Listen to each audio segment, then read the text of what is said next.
in its first after. Thank you so much, everyone. I was on mute.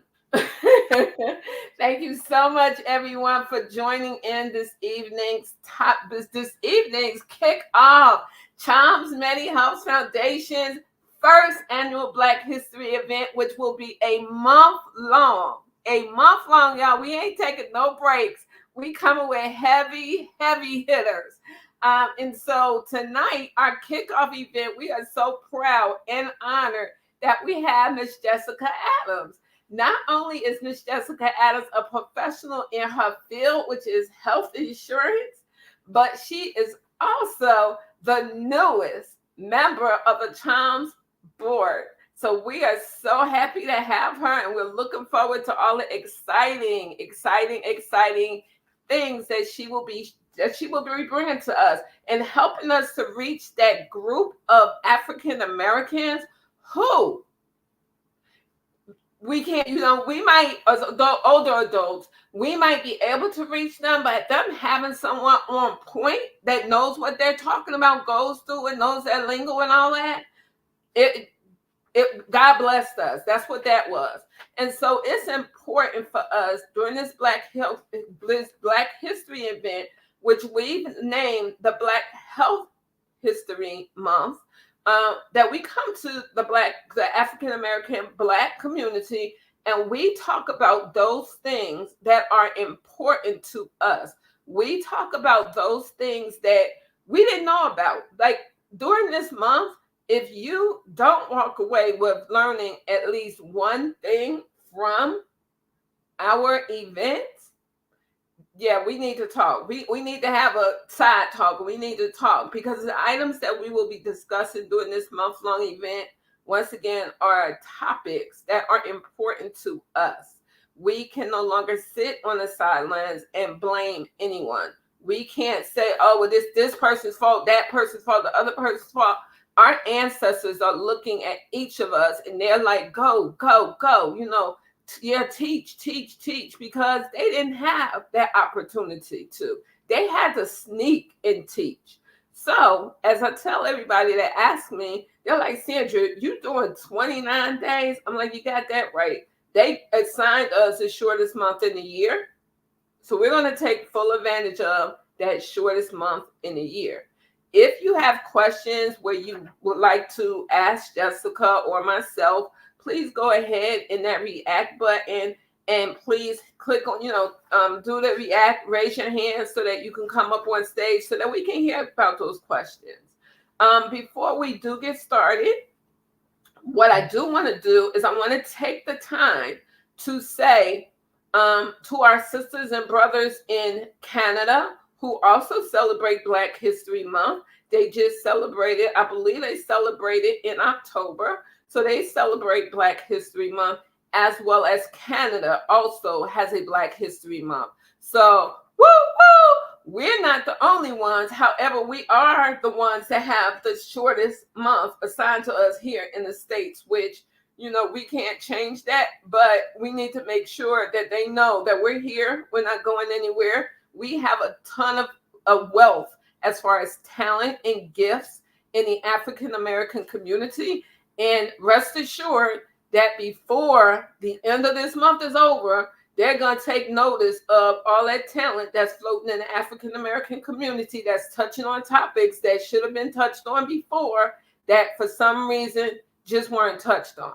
So we're going to do that today. We're going to do that tonight. And I'm going to start with Miss Jessica. But before I start with Miss Jessica, like I told y'all, Choms don't fool around. Our people have already gotten the short end of the stick. They already are not getting what they're supposed to get. So we're not going to Sally Sue and Bobby and Jody and all them folks. We're not going to them. We're going to the senior subject matter experts, and we're asking, can you help us uplift this? This should not have been the first year that a program of this magnitude has taken effect. This should not be, but it is. And hey, Choms is here, and Choms is going to bring it all the way live. So with that in mind, I'm going to go ahead and read Miss Jessica's bio. She is a dedicated and collaborative leader committed to cultivating, nurturing learning environments through inspirational and engaging teaching methods for diverse learners with over 5 years of experience in developing and delivering comprehensive customer service training programs.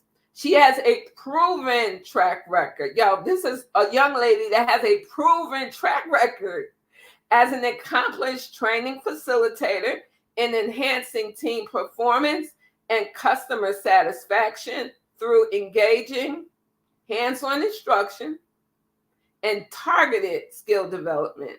She is skilled in identifying training needs, creating impactful curricular enhancements, and fostering a culture of continuous learning.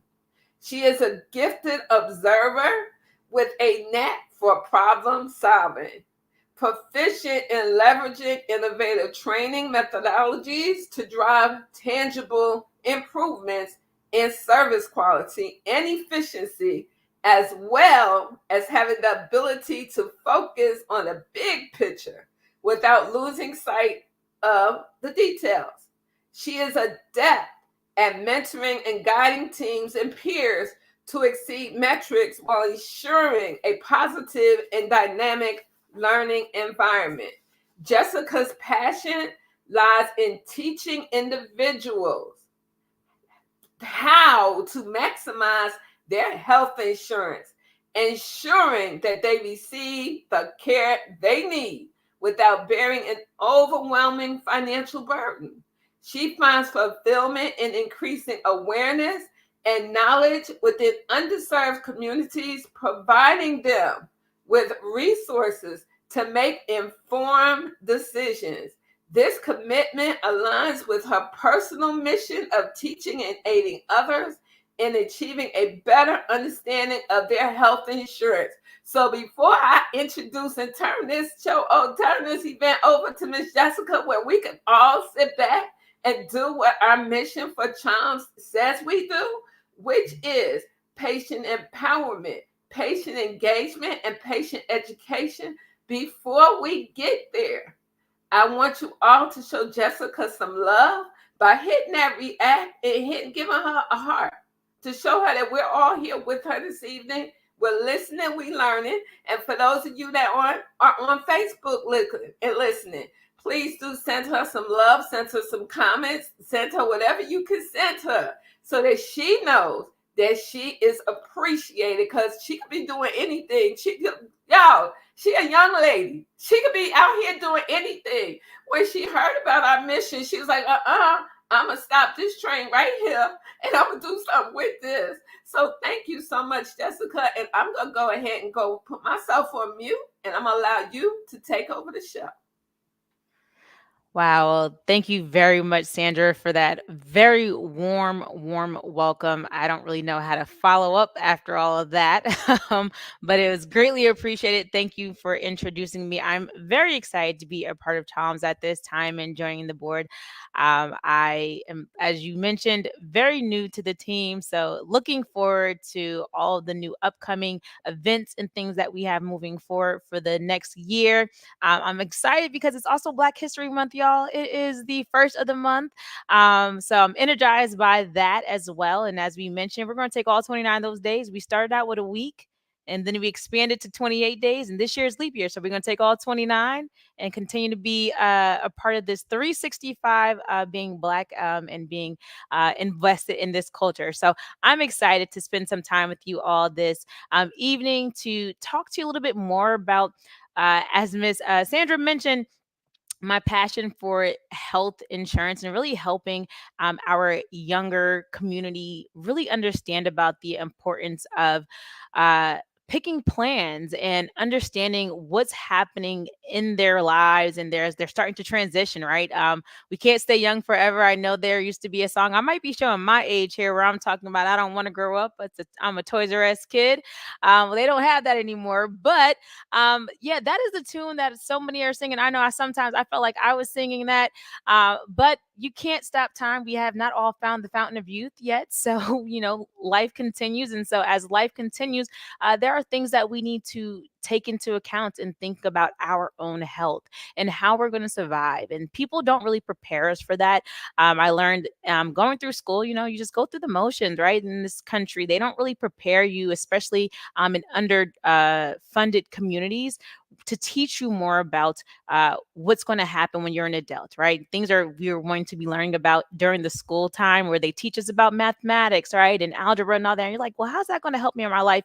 And it does help out, but there are other things that should be taught, and they are not taught during our schools at this time. And that would be things like healthcare, health insurance, picking plans. What's going to happen when I am no longer underneath mom and dad's plan? What's going to happen when I'm on my own as an adult and I need to go to the doctor? I can't keep calling my mom and dad to schedule my appointments. So it's really important for me to kind of help educate not only just myself, but my friends, my family members. As even as though I'm speaking more so to a younger community, I do also know that there are a lot of older adults in communities who have just gone through the motions of picking plants, and they don't even understand what they've been picking. They've just been doing it for years. Oh, they've heard their friend pick this plant. And so I think it's important for all of us to know this information, not just younger people, but even older people, different ranges of ages who are at different stages in their lives. Maybe some people are looking to retire, right? That's one thing that helped me when I was looking to really help my own family members when they were trying to retire, and how do they pick plans and what's going to help them, and what is the benefits of choosing something, and things they were not aware of because they're not privy to this information. So for me, that is what's been fueling my passion behind this. So I'm going to speak a little bit this evening around some health insurance basics at this time, to give you all just a little bit more insight about when it comes to picking your plan. And hopefully after this, you will have a little bit more insight about, what happens when you go to the doctor, right? What to be out on the lookout for. Wait, I got a bill in the mail. Why do I get a bill? What happened here, right? I thought about having health insurance. And so what I'm going to do is just speak a little bit about some terms to give you a little bit more basic understanding. And I'm going to share a lot more related to cost sharing, because we know health insurance in this country is not free for everyone. It's not cheap, and it could be a bit overwhelming for some. And I do hear a lot of the data comes back. It's, what's the one reason why someone may go from, having their home to being homeless? And it could be just a matter of having insurance, whether it's home insurance, whether it's health insurance. Insurance plays a big part in that. And so if I can help provide you any insight related to the health insurance side of it, that's what I'm looking to do. So if you do have your questions, feel free to drop them in the chat or so, and we will look to go over them. But I will be discussing some basic terms at this time, just to give you a little bit more insight about what happens in the flow of health insurance. So, Sandra, if you don't mind just helping me out, letting me know if there are any questions that do come in, so that we can fill those, and I look to make sure I assist with answering everyone's questions. But the first thing I do want to talk about when we're talking about health insurance is these health insurance terms. And a lot of people don't know them, they've seen them and they just don't really understand what they mean. So some of the terms that I'm going to be talking about today will be related to the term copayment, the term co-insurance, term deductible. These are all terms that we may have heard before, but we don't really understand how it impacts us when we go see the doctors. I'm going to also be talking about things like out of pocket maximum. I'm going to be talking about preventative health insurance, right? And what that relates to. So feel free, like I said, to jump in at any time with any questions. If I need to go back over something, I do have a tendency to get a little excited. So I speak a little bit turbo mode at times. So if you need me to go back over something, I have no problem doing that. But of course, the first set of terms that I am going to speak about, like I said, are going to be co-insurance, co-payments, and deductibles. And talking about that, and as a trainer, I do typically like a little class participation. So if you know of any of these terms, feel free to give us some reactions. Let us know if you've heard of them. Is there a term that sticks out that you've never heard of before? So I'm going to give a little quick pause there to see if there's anyone out there in the audience that knows what any of these terms mean, and can maybe give us a little heads up on what they've heard about before and what it means when they've heard these terms, or how it's been used with them. And what needs to happen is that we, those of you that have Apple, there's a known problem with Apple and LinkedIn. So if you have Apple and you want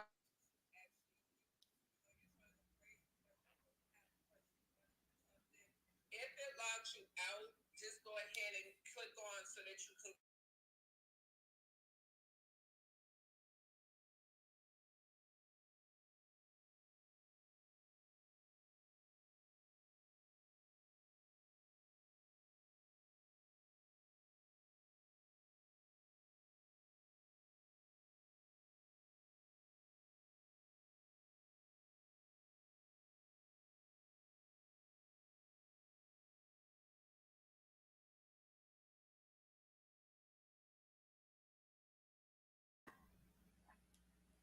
All right. Thank you very much for that information, Ms. Sandra. And I think I do got some crowd participation. I see someone in the audience. Hello, Sharice.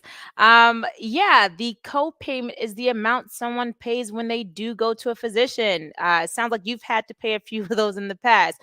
Exactly. So when we're talking about a co-payment, I'm pretty sure that's one of the most common terms that a lot of people do here, is a co-payment. And typically, a copayment is a flat fee as well. That's typically what you see when you're going to the doctor. So if you need, I like to think of it like a cover charge, right? It's something that you do have to pay prior to you seeing the doctors. Now, this is, like I said, the term that most people typically hear about. But there's some other terms that they're not nor as more familiar with, right? When we're talking about some of those other ones I mentioned, like deductible or co-insurance, right? So these are terms that are going to be applied to you as the person going to see the doctor, or going to the hospital. These are things that I would like to assist with giving you some insight on. So yes, something that you're going to pay when you go see a physician. You may even pay it at a hospital, right? People may say, hey, I tried to go to the emergency room and they're telling me I've got to pay before I can be seen. Yes, that would be correct, because you have to pay a co-payment before you're able to be seen with certain services. So please don't just start going to the doctors, like walking in there thinking I could just be seen. Be mindful of that information. Yeah, thanks, Sarah, for sharing your experience. Saying, yeah, you've had to go ahead and pay that before you could look to be seen, even at the hospital, right? That is something that's important to think about. Another term that I would like to share about that's not as common for people, which is going to be co-insurance, right? Co-insurance is another term, and these are reason why I'm sharing these terms. Like I said, is because the more you get familiar with them, the more you'll start to see them, and you'll start to say, that's where that's kicking in at. So we've got this thing known as a co-insurance as well. So that co-payment was the most common term, but co-insurance is going to be that partnership with the health insurance company. Okay. So this is where you're going to pay a percentage of your medical expenses. So typically with a co-insurance, there's a partnership with your provider, your insurance company, whether that may be like Aetna or United Healthcare or Cigna or Blue Cross Blue Shield. These are all different insurance companies that provide people access to have coverage, right? So that they can go see the doctors and go to the hospitals. And so this is a partnership. When you say, I'm going to sign up to have health insurance with Aetna, you are coming into a partnership with this company. And so what they're saying is, hey, we're going to partner with you and we're going to pay a percentage of your services when you go see a doctor or a go to a hospital. But then there's other things we're going to talk about, which are the terms of in-network and out of network, right? We're going to mention that and how much partnership they're going to look to provide to you. So, an example of someone's asking, hey, what is a co-insurance? How I like to think of it is it's like a rewards program, right? You join a partnership with a company, you join a rewards program for being a member, you get some savings, some perks. So, you get some discounts, right? So, that's your discounts for going to the doctor's office or the hospital by taking part of this health insurance company. that's going to be your co-insurance. So it's like you're both paying, you're both helping out with this. You do get a little bit of a discount because you are a member of their health insurance company. Right. Does anyone have any questions so far with terms? Am I doing good? Y'all have any other questions? If she's doing good so far, can you please go to React and give her thumbs up so she'll know how good she's doing, please?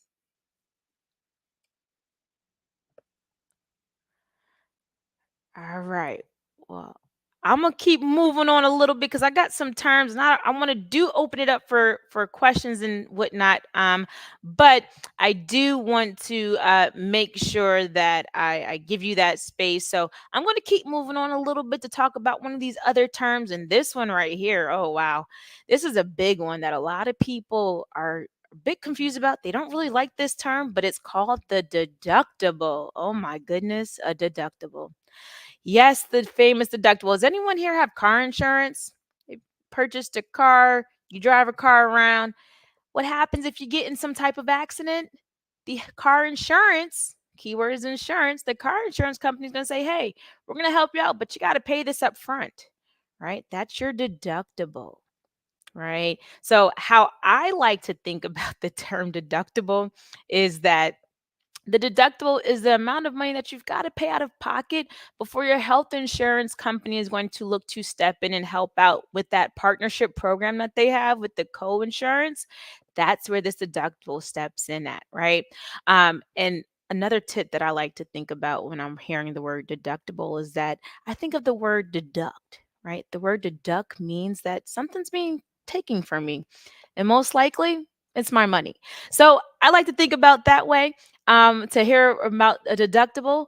But I also like to think about, we're talking about, nostalgia. For me, it's Black History Month, and I'm thinking about all the great things, that have come over the years. But I think about one of the toys that I got when I was younger was called a slap bracelet. Does anyone remember slap bracelets? Miss Sandra, I don't know. Maybe I'm not as young as I think. Slap bracelets may be a thing of the past, but I do remember those. And in order to activate those, I had to hit it on my wrist and it would wrap around and get it started. That's another way to think about your deductible, right? That's how I like to think about it. I use my deductible, it's my slap bracelet. I wrap it around my wrist. It's now activated because I've paid all this money into it. It's a certain amount of money you have to pay before your insurance company is going to look to step in and help you out, right? Yeah, those were definitely fun. You can still find those. Laura, thank you for letting me know. I'm going to have to get on Amazon and go find me a slap bracelet so I can give them out so people can remember their deductibles and remember, hey, you use this slap bracelet, you've met your deductible. Now your insurance company is going to look to help you out and step in and start making some of that partnership payment on behalf of your health insurance. So, absolutely. Love that. Thank you, Laura. We're going to have to go get a whole group for all of us so that we can know when we've met our deductible. We're just going to label them. But yes, so those are some key terms that I wanted to share with all of you so far, to make you know that these are different things that you, as a person who has health insurance, would be responsible for. These are known as cost sharing or subscriber responsibility, member liability, all terms that you may hear. Okay. All things that you would have to pay out of your own pocket to go ahead and receive services. So people are like, wow, those are three different categories. I've got to pay a deductible, a co-insurance, and possibly a co-payment. Yes. And that's why it's important to educate people, because if you go to the doctor, you may think you're just going in there to see them for a cold. You had a little cough, or you try to go to the emergency room because you're not feeling that great. And the next thing you know, you're feeling better. You've already seen the doctor. You get home and you've got this bill. And you're like, I had no idea that this was going to happen. I didn't expect to see a bill for $700. I can't afford that. Right. So it's good to let people know what may happen when they go to the doctor. They may be responsible for one of these three different terms. They could also be responsible for all three. So, depending on how they have their health insurance plan, and that's why it's important to read them and pick your plans and understand where you may be responsible for, because medical costs are not cheap. Okay. Health insurance companies are here to help you with getting you those discounts, right? But they can only help you, well, they can help you two ways. They can help you if you stay in network. One way that can give you a lot of savings. You can also get some savings if you go out of network, but the best way to get some savings would be to stay in network. So you don't find yourself coming out of your own pocket for a lot of these costs. Okay, because that can be an exorbitant amount that you weren't expecting to pay. You just went there, you weren't feeling well. And when you're not feeling well, you just want to feel better, right? Then you get a bill and you're like, "Oh, I don't know if I feel so hot anymore. I'm not feeling too well." But now we need to know how to avoid, if we're not feeling well, getting one of those bigger bills. How do we avoid that? How can we be prepared and say, "All right, if I'm not feeling well, I need to go to maybe an urgent care instead of the emergency room." Because when I look at my health insurance plan, I can see if I go to a urgent care, I'm only responsible for a $75 copay. But if I go to the emergency room, I may have to pay a $500 copay. That's a big difference. And a lot of people have been taught, hey, go to the emergency room if you're not feeling well. But that can be a very big financial burden for people. And that's not what we want to have people doing. So we really want to educate people on how to read their plans and understand what they're responsible for so that they know, hey, when I get a job, I don't want to pay this much money out of pocket. Yeah, thanks, Shrews. That is a really big difference, right? That's not something that some people are prepared for. You have to plan for certain things, and thinking about people who have given birth. That's another exciting time in someone's life, right? When you're giving birth to a child. But if you're not aware of how things cost, you may find yourself carrying now a big burden of a bill on top of, you're trying to enjoy this exciting time in your life, but now you're hit with a bill.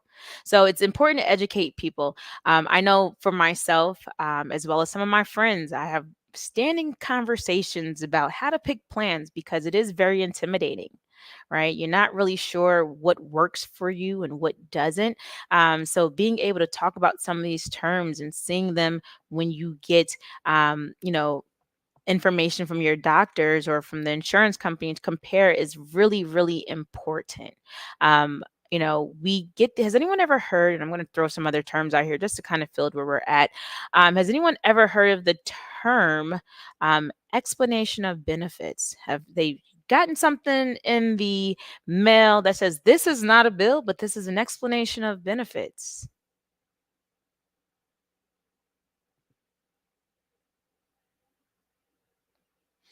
Yes, sir, you have. Love it. Anyone else?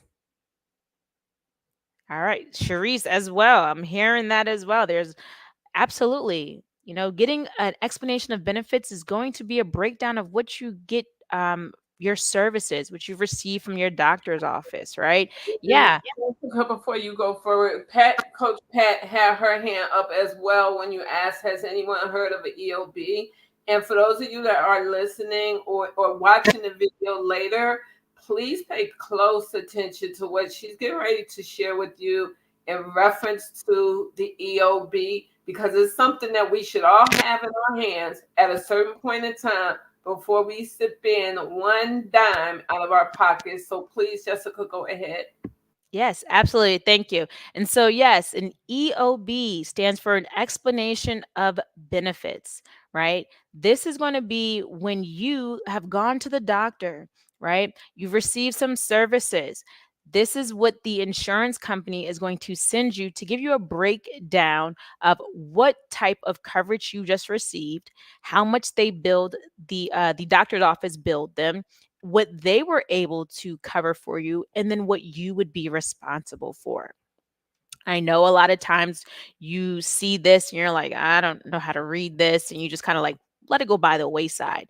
No, it's important to read this because you need to make sure, is this accurate? Is this in alignment with my health insurance plan? Am I truly responsible for some of these costs? And what that explanation of benefits does is it does break down line by line the type of services that you received.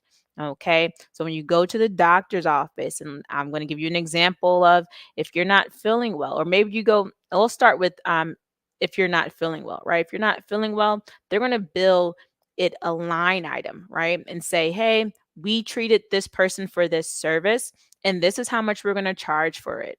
Now, they may, once they charge for it, this is where you're going to see the break across your deductible, your co-insurance, your co-payments. So for your doctor's office, depending on your plan, you may have seen that you are responsible for a co-payment. You may have also seen there's a charge for your co-insurance. You may also see there's a charge for your deductible. But it's important to read this information and make sure it's accurate, because what's going to happen is the doctor's offices, they're going to send you bills. And if it doesn't match up to this explanation of benefits, you may have been paying for things that are not really what you're supposed to be paying for. You need to make sure it's in alignment with your plan cost, right? So it is important to review and make sure the charges were sent to you, so you can see that, right? So yes, sometimes the explanation of benefits can come in the mail after your bill comes, right? Nowadays, they do have these portals where you can log in to see your explanation of benefits from the doctor's offices. I also urge you all to review your explanation of benefits before you even pay the bill, and so that you can at least call the insurance company and make sure, hey, did this go through properly? Is this according to my benefits? Because what I'm seeing here is that maybe I'm only supposed to have a $25 copay, but the doctor's office sent me a bill saying I have to pay 50. Maybe it didn't go through the insurance, or maybe they sent you the bill first before the insurance can come kick in. So there are definitely different aspects of it that you want to be mindful of, where you may need to call into your insurance company and say, hey, let's review this. It is advocate for yourself, okay? Because if you don't advocate for yourself, no one else will. So I definitely encourage you to advocate for yourself. I know calling the insurance company can be a little bit scary at times, but what I would say is that it is in your best interest to contact your insurance company if you have to, and just verify, what is my coverage? Those are questions that you have to ask. What is my coverage, so that I can make sure I'm not paying out of pocket, okay, for things that you don't need to. Yeah, it can be very time consuming. It definitely can, but it is worth the time, because it is great to know that you've just saved yourself a ton of money. This is not an ad for Geico. I'm not going to say you just saved a ton of money by switching to Geico, but you did save yourself a ton of money by understanding your benefits more now, right? By being able to fight for your own coverage and say, hey, I'm only supposed to pay maybe this 20%. I see that the doctor's office is billing me without that insurance coverage listed there. So there are definitely things that we want to keep in mind when we're talking about that explanation of benefits. You may also see there are times where you go to the doctor and maybe you say, hey, this was supposed to be a routine medical coverage, right? Routine preventative care, right? This is my routine servicing for my annual visit, and I shouldn't receive a bill. Well, here's a little free game for you here. If you go to the doctor's office and it's supposed to be for your routine checkup, when they ask you, hey, is there anything happening? And you tell them something else, right? What's going to happen is now they get a chance to bill on top of that routine servicing. They're not going to bill you for some additional medical costs, which would be why you may see in your explanation of benefits multiple lines, and it shows that you do have charges that you're responsible for.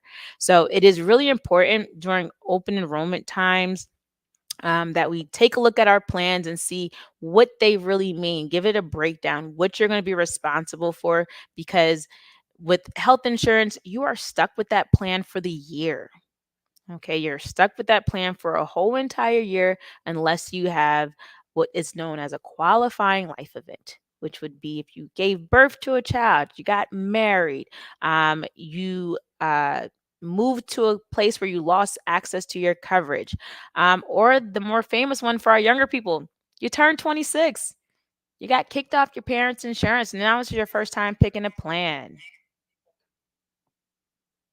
You turn 26, or if your parents are on Medicare, Medicaid, you turn 18 and you actually age off of their system, you also are responsible for picking your own plan.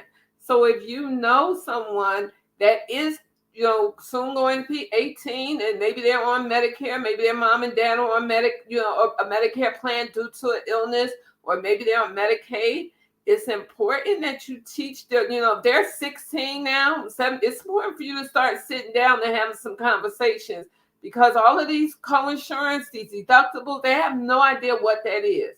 But they will have an idea if they get a bill and they don't pay it when they go to buy a house or buy a car, and that information is showing up on their credit report that they had these bills that they didn't pay. While it's true that some areas, if you don't no longer medical debt shows up on your credit, there are some that are still showing up, and they will continue to show up, which is why it's important now, especially during African American Month, that we sit down and we talk to our young folks, our adults, whether we're at church, whether we're at home, grocery store, whatever, whether we're in the doctor and we see them in the doctor, right, with their mom and dad, but we know, we could tell that they get ready, they're probably going to soon have their own insurance. It's important for us to have these proactive conversations. Back to you, Jessica. Oh, thank you, Sandra. Absolutely. It's super important. I wish these were conversations I was having fresh out, because I'll tell you this much. Before I started learning about health insurance, the only term that I all knew, like you all, was co-payment. It's the only term I knew. Next thing I knew, it was time for me to become a big girl and get my own job and start getting, health insurance. And I went to work for a company, and I said, no, I don't really know if I need health insurance. I'm not 26 yet. I can stay on my parents' insurance, right? And then came the day where I turned 26, and I didn't know much more. And I got this lovely packet in the mail when it came time for me to pick my own plans, and it was called Cobra, right? Which is another term for all of you. It's Cobra, which is going to be a continuation of benefits. And so for me, I was like, oh, well, I like the plans that I had. I like my doctors. I just pay them a co-payment, and I go about my merry way, right? Um, yeah, it was a wake up call for me, because I opened that packet in Cobra, which is a continuation of the plan that you had. What happens is you're now responsible for paying the entire amount of the coverage. So before, it may have been getting like a payment from the a group insurance, right? Where they were making a payment towards it, and then you had your responsibility for what you would pay towards your premium. But now it all fell on me to pay all that. And as someone who this was their first time ever finding out about this, and seeing that it was just me for my own coverage myself, and the bill was over 900 something dollars, it was a sticker shock for sure. I was like, hold on, I don't know anything about this. And from that point, I went and learned about the plans, and I went and found my jobs plan, and learned a little bit more about it, because I was like, that is just way too expensive for me to be paying for health insurance just because I like paying the copay that I had before. But I didn't understand that once I turned 26, I would have to start making my own plan choices, right? And what that meant for me. And so a lot of times, a lot of young people, they just go like, oh, I'll just pick a plan, I'll just click it.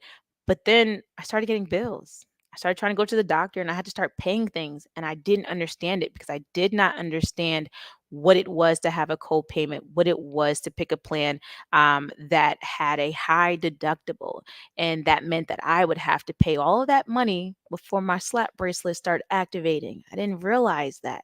And so, knowing this information now, I think it's important to educate a lot of our friends, our peers, because they're going through the same process, right? They don't know. There's a lot of younger people who are now also being the ones that have to help their parents pick plans, right?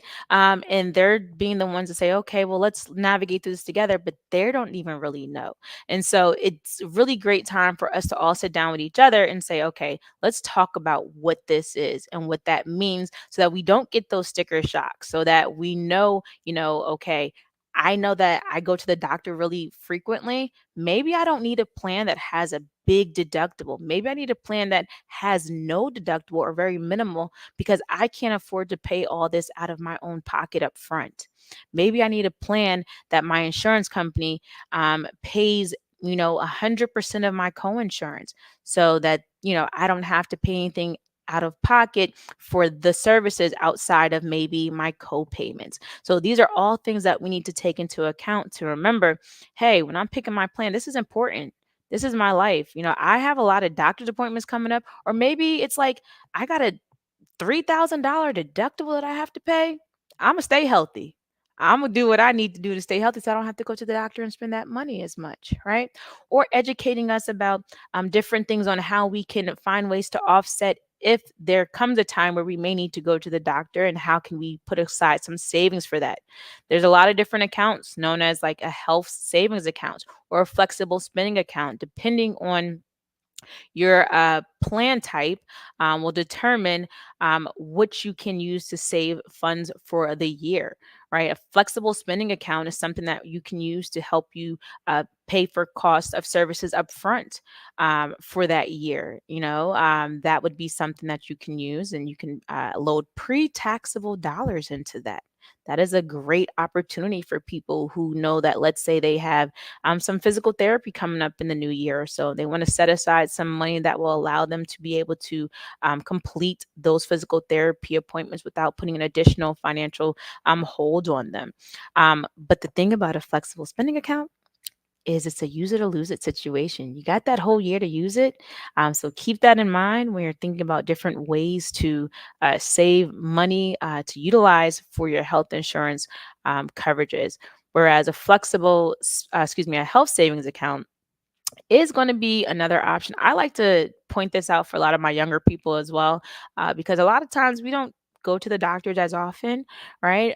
But depending on your plan type, if you have a plan that does have a high deductible health plan, many younger people aren't going to the doctors unless it's for a routine servicing. And with routine preventative servicing, those services are covered at 100% at no cost out of pocket to you, right? So if you do go for those services, you don't have to worry about paying out. But you can also contribute to what's known as a health savings account, which is, I love it. I'm an advocate for it, because what you can do is you can put away pre-tax dollars to help save in the event that you do need to go to the doctor, and or maybe you need to have a surgery or so. This is money pre-set aside for you. And it's a triple tax advantage. I don't know if y'all understand how exciting that is, but like, I can invest this money once I've saved over $1,000 of it, which is really, really great, because not only are we talking about you saving money to help prepare you for, if you need anything for your health insurance, but you can also invest it in the future.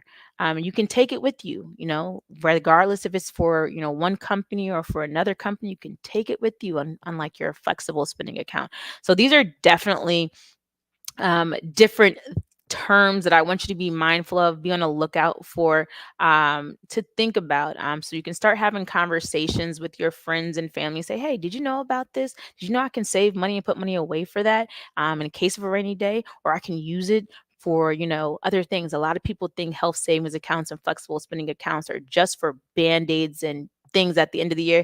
It's not. It's for so much more. They also have websites, the FSA store and the HSA store. I would encourage you all to look at those so that you can take advantage of them. I mean, they even have like massagers on there, right? So, like, if you are a person who works out a lot, and you need to sore, you're really sore, you need to, try to go ahead and say, hey, I need to get some assistance with that. You can go on there. They have massagers for that. They can use it for, sunscreen, different things. So I think it's super helpful. These are all things that I've learned about, and I've helped me out with making sure that I keep my costs down with going to the doctors. I keep very, very mindfulness of the types of plans that I pick and finding different ways to save, as well as sharing this information with friends and family. I do keep standing calls when an open enrollment time comes to try to help my friends and making sure that we pick some plans that are best for us. But uh, this is what I'm going to pause at this time, because we got about 15 minutes left I'm seeing inside of this program. So I did a lot of talking this evening, and hopefully it was helpful in giving you some tips and terms that you were not made aware of. So I'm going to open it up at this time. Sandra, if there are any additional questions that are coming in, I'm not sure. I'm in LinkedIn. If I've missed anything, or if you've got any other questions for me at this time. Thank you so much, Jessica. Yes, you've given us a lot of information. We did have Yvette come up one stage. I think LinkedIn kicked her out. If she wants to come back on the stage, please, Yvette, go ahead and raise your hand. Before we go further, though, I do want to take the time right now to thank everyone from Facebook that's listening in or watching, or maybe you're going to listen in a little later, or you're going to watch a little later. If you have questions past this time, please go ahead and send them to me. You can send them to my email. You can send them to me through either Facebook, LinkedIn. Many of you will have my email address. Our website is another way that you can reach out to us. And our website is www.MEDI-HELPZ. And MEDI-HELPZ is spelled MEDIHELPZ.com, where you can ask those questions. I actually also want to take the time now to thank those who are in LinkedIn, who are listening, and who have been here for a while. I want to acknowledge them with all the love and the blessings that I have within me and that I carry forth with me from my ancestors. And so I'm going to say thank you to Joshua, Bernard, Sarah, Darlene, Carolyn, Patricia, Sheree, Paul, Jay, Terrence, Molly, Lark, and Yvette, Cousin Riley. I'm going to say thank you so much. I want to say, and I'm going to say thank you so much for taking the time to listen in. If you have a question that you want to have answered, please go ahead and raise your hand so that you can come on stage. Once again, if you get kicked out of the room, please go ahead and just re-enter the room. Just hit it again so that you can re-enter it. I do have a question for you, and we both can answer this. And then I'm going to actually share with everyone a personal story that happened to me today that goes directly to what Jessica just stated about your reading your statements to ensure that what you're being charged is what you're supposed to pay. If you don't get an EOB, though, before you get you get a claim, you get a claim and you don't have an EOB, right? Don't pay it. Do not pay it until you actually get that EOB in your hand, so that you can read it to ensure that what you're receiving is what you're supposed to receive. All of us in this room have heard the word lately called medical debt. There are a lot of individuals who are in medical debt that shouldn't be, but they're there because they haven't read that EOB and they are just paying stuff, just going ahead and paying it, thinking it's theirs to pay. 9 times out of 10, when you get 9 times out of 10, when you get a bill and you pay it before you get your explanation of benefit statement, and you call a hospital or a doctor and say, hey, I got this bill and I'm looking at the EOB now and they don't match up. I think I paid too much money. The chances of you getting that money back immediately are slim to next to nothing. Why? Because they've actually already added that in on their accounts payable, on their accounts receivable side, which makes them look good because they're in the red because they got all this money that they shouldn't have, but you sent it to them, so they got it. What they will do is they will offer you a credit. Well, I don't want no credit. What if I don't want to come back to you? I want my money back. That's what I want. I want my money. They'll give it to you, but you're going to have to wait for them to give it to you. Plenty of times what people don't do, which is what they should do, is they look at the insurance company, which is why I say we got to stop this blame game. They look at the insurance company and say it's the insurance company's fault. Well, if you don't reach out to your insurance company could be your best friend. If you don't reach out to your insurance company, and you're employed, if you're employed, you haven't, if you're employed, even if you're not employed, most that are not employed that have Medicare and Medicaid don't fall into this. But if you're working and you have an insurance plan, your employer, through their pocket and through your pocket, are paying for you to have insurance.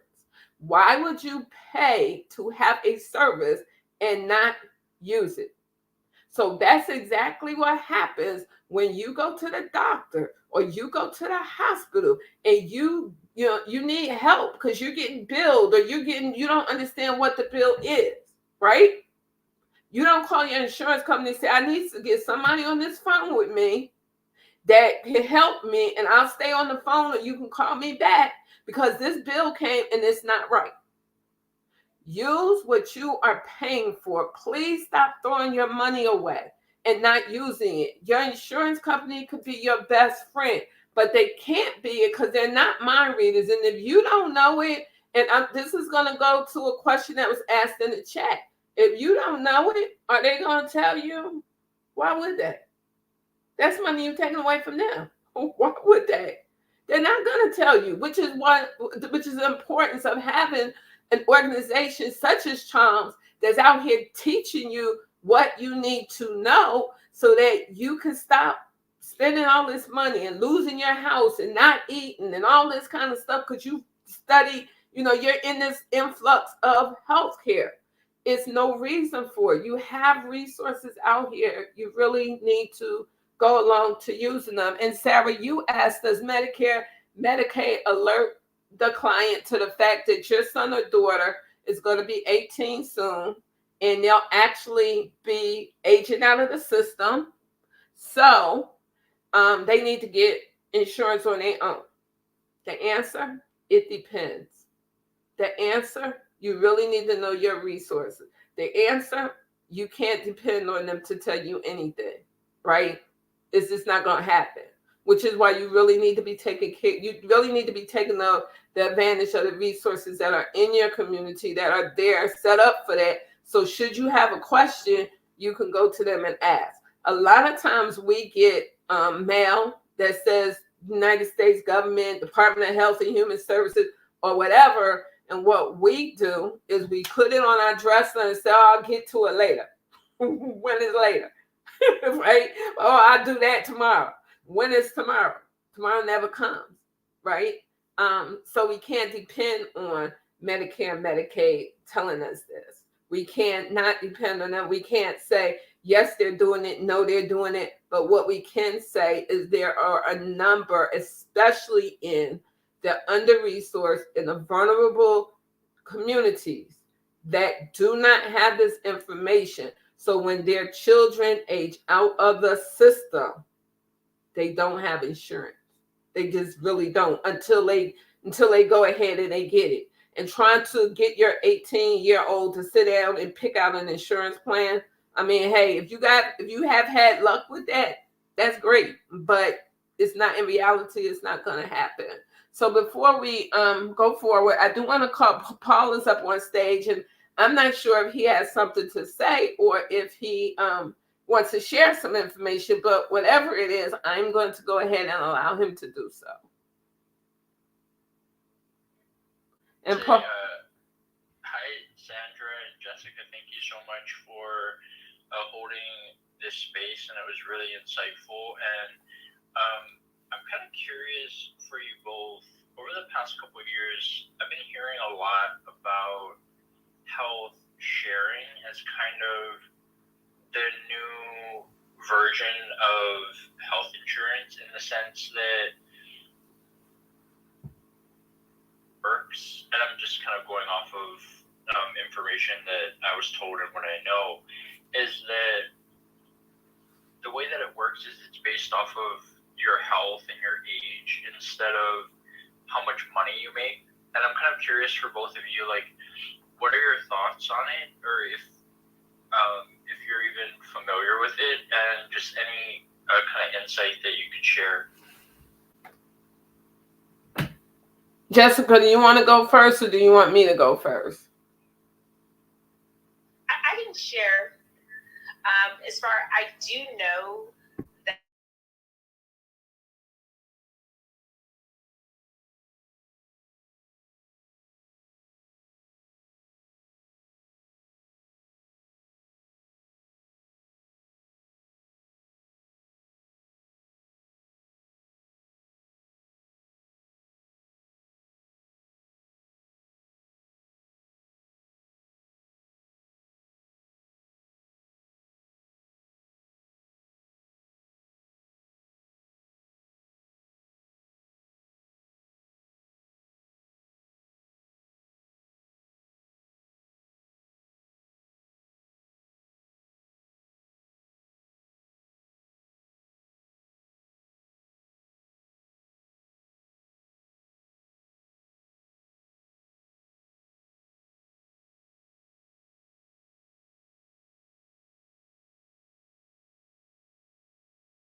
And you are correct in what you say. What is important to know about the health sharing is that you have to look at, in the states where health sharing is allowed, right? You have to look at, because you sort of kind of have to look at the health sharing the same way as you look at the marketplace. And you have to actually look to see what benefits are in that health sharing. What is it going to cost you? Are your doctors that you need to go, are they in that plan?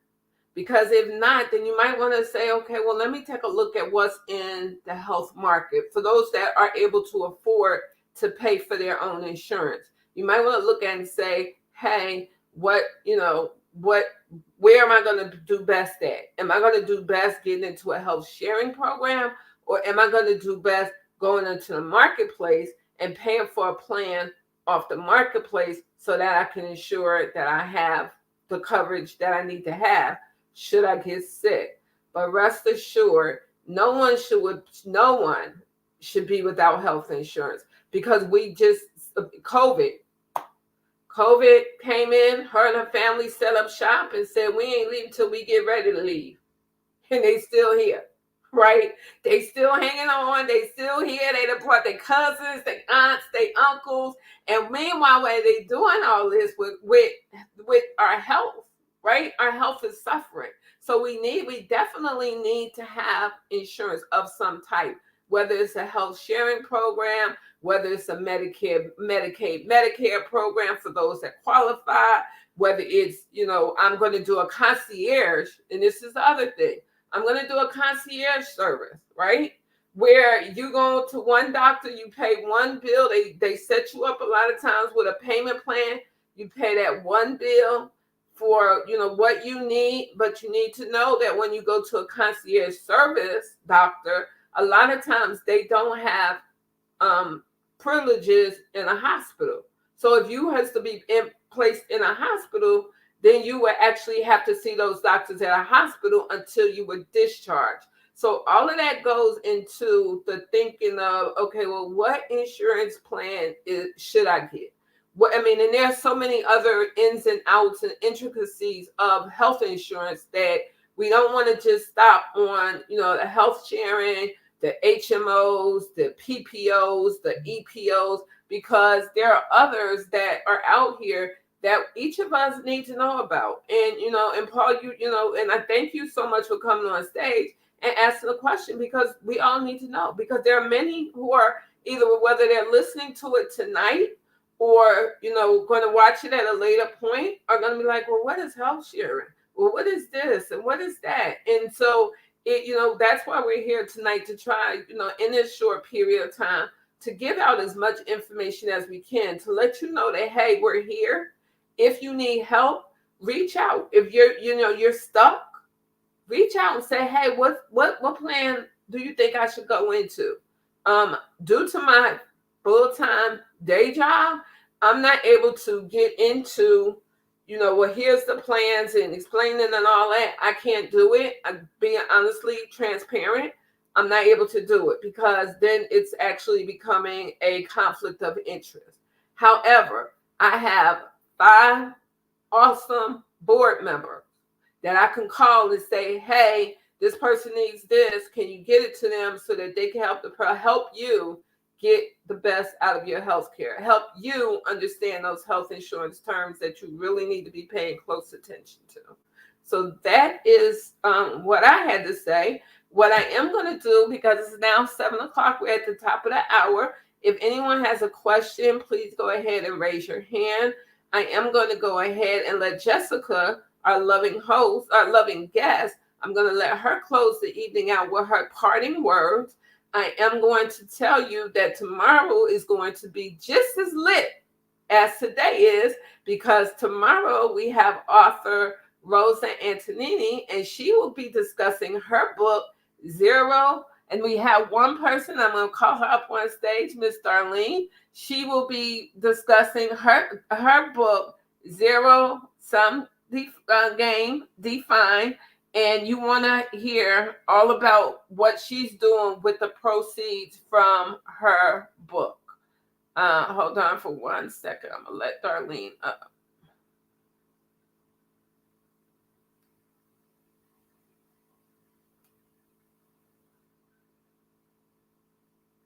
Darlene, I'm not sure why I'm not. Jessica, see if you could bring Darlene up. Do you see her? I do. Give me 1 second. Okay.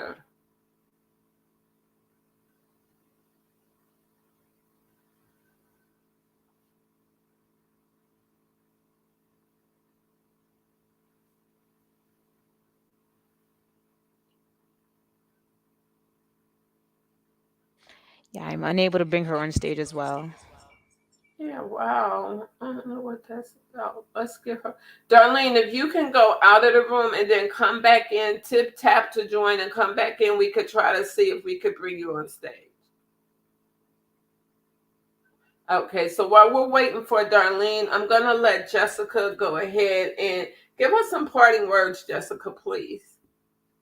Oh, absolutely. So thank you once again for having me in this space and being able to help kick off this lovely series of events that we are having for CHOMS in this upcoming month for Black History. But my parting words would be advocate for yourself.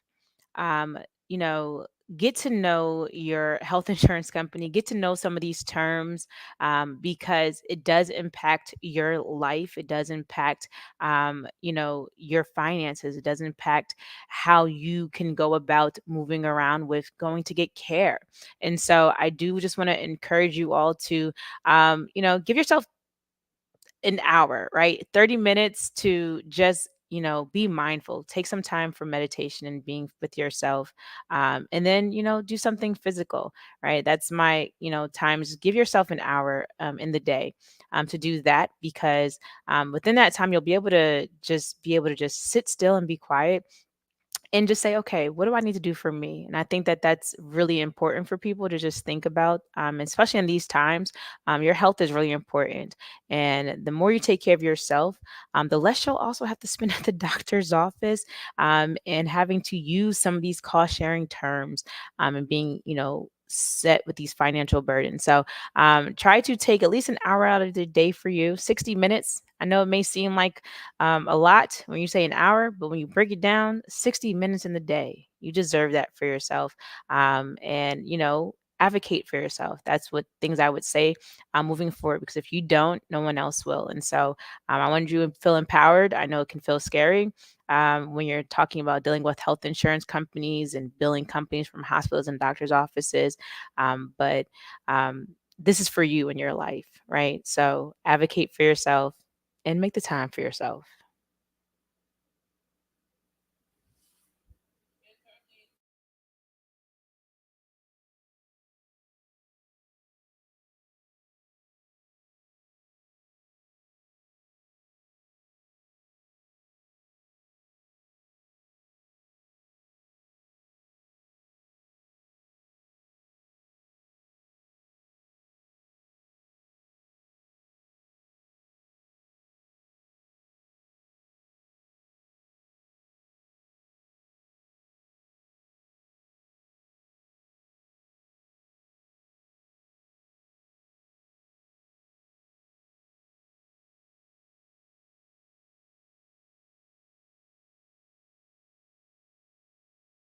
Well, thank you for doing this fantastic event, and also thank you to Jessica for all of the wealth of information you shared. Very insightful.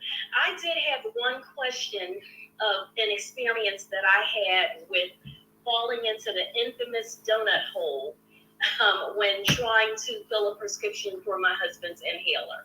And I had heard the term before, but I wasn't really familiar with it until I was informed that his inhaler was going to go up to $237 a month.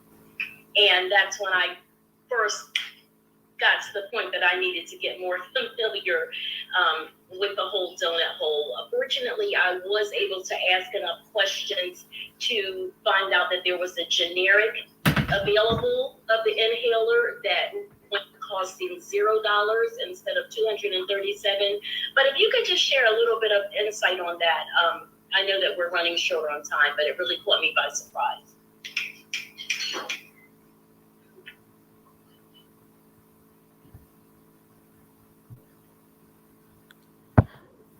Sorry, I don't know if y'all can hear me. Yes, I did. I took you off mute. It was on mute. I took you off.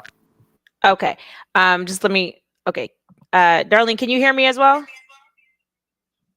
I can hear you. Okay. All right. Just making sure. So you're talking about as far as the difference between like finding prescriptions that are generic versus like name brand and different things with that, and how it could be impactful financially, correct? Right, just really understanding when you get to that point. And I also was hearing the term about catastrophic, and it really kind of threw me for a loop. Sorry, I'm trying to turn the volume up, so my apologies. So when I think about talking about like I guess the donut hole, when we're talking about prescriptions, I'll tell you, prescriptions is how insurance companies that's how they make their money. A lot of prescriptions. So it is important to think about asking the right questions when you're talking about getting a prescription filled. So, is this something that you do want to always ask? Is there a generic? But be mindful when you're asking, is there a generic? Have your doctor review it. There are a lot of different programs like Good RX and things of that nature that even though there may be a brand name for it, you can still get some savings on it. You don't have to worry about that cost, because sometimes some people cannot take the generic version. There are side effects that they may have. And so you may find yourself having to utilize the name brand drugs and whatnot.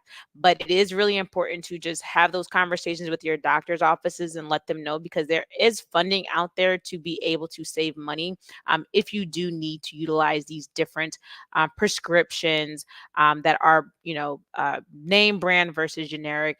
And so it is a lot of legwork at times in the beginning, finding out there's like any type of mail order options that can use where you can find some savings. And so it is important to ask the proper questions to see if there are other prescriptions that you can use in the meantime, or finding different ways to test out different dosages from the doctors to ensure that you're not paying out of pocket. But I will say insurance, when it comes to prescriptions, they are typically the where you're going to find a lot of the out of pocket costs to you, because that's where a lot of the money is made in big pharma. So as much as we can, my opinion is to see if we can try to limit being on prescriptions. I know there's some people that can't, but that's why I say, try to take time for yourself and be a little bit more healthy, so that we can try to avoid having to get on that. But yes, there are definitely different levels to it. There's different specialty drugs. It's a little bit more complex than we have time to go into. So I will say I'll leave it at that. Try to speak with the doctor more, to always ask before like they write a prescription, to confirm if there are different options available, because doctors make money off of what they write off too, right? If they write you a prescription for a name brand, they may get more money from the insurance company from that versus using a generic brand. So ask them the questions before you just accept, prescription for like a name brand versus a generic. Thank you so much for that information, Jessica. You're absolutely right, because I would never have found out about the generic if I didn't specifically ask. And, I wasn't concerned about a generic initially because there was no cost, but I learned pretty quickly on that. So thank you for that response. I appreciate it. Absolutely. And I also want to share with people that there are there are organizations, nonprofit organizations out that are designed to help you with with paying for the cost of your prescriptions, whether it's a scholarship or whether it's funding that they have that they use for that. Two of those programs can be accessed by going through PAN, which is PAN.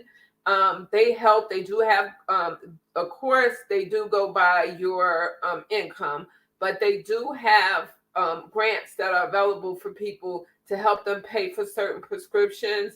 Darlene, you have my information. So if you want to reach out and say, hey, Sandra, is this something that they will cover for us? I can take a look and see. There's also the Patients Rising organization. You can you can actually go online to Patients Rising. So Patients Rising is two words, PATIENTS. The second half of that is Rising, RISING. You go on their website, you'll look under concierge services.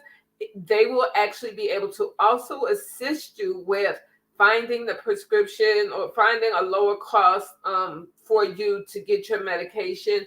Those are two that I know that do in fact help with that area. You also, and the other two that I do want to mention is you do have findhelp.org that can help you work with you to help you find lower cost prescriptions, as well as 211.com that works on a larger scale with other nonprofits that may be actually also able to assist you with finding the medication that you need at a lower cost. Once again, of course, they all go according to income. Some income guidelines are better than others, but they are available and they are out there. And that would be, Jessica, do you have anything else? Sorry, I'm trying to unmute myself so that way they can hear me as well. So I apologize. I got kicked out. There we go. I actually do not have. I did put in the chat comments about GoodRx as another option for thinking about if you're looking for some savings for your prescription options. They do also provide discounts and coupons that you can use. One last thing I would say is just to be take a look into finding out the network status of the uh, pharmacy, because that can also make a difference, where you may be able to find yourself getting a lower cost if they are preferred in network pharmacy versus if you go to one that is out of network. And that is something to keep in mind, because the pricing does vary with that.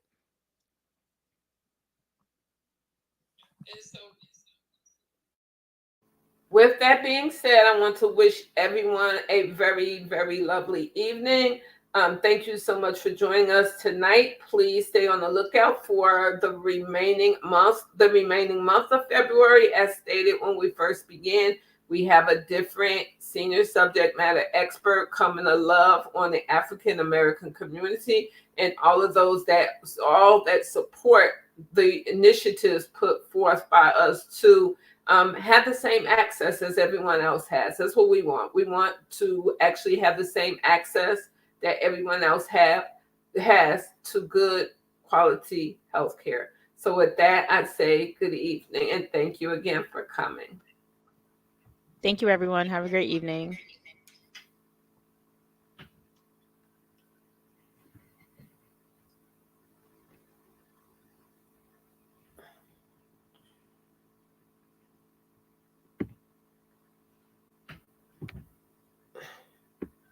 Girl, I'm trying to unmic you.